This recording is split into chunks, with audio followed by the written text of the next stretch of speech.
Magandang araw sa inyong lahat. Ano nga ba ang kahulugan ng paggawa? Ang paggawa ay tinuturing na isang tungkuling kailangang isagawa ng may pananagutan. Paggawa ay para sa tao at nilikha ang tao sa paggawa.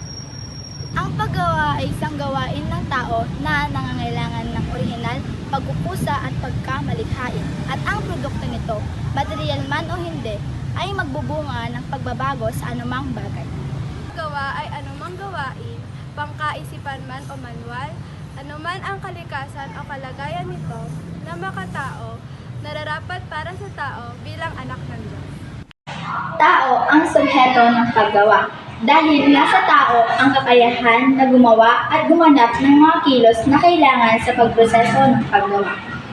Ang obheto ng paggawa ay ang kalipunan ng mga gawain, resources, instrumento at teknolohiya na ginagamit ng mga tao upang makalikha ng mga produkto.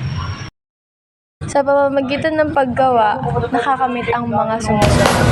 Oh, Nay, nandito na po pala kayo. Kamusta po ang trabaho? Okay naman. Medyo nakakapagod. Galing po ba? Okay, papasok na po ako.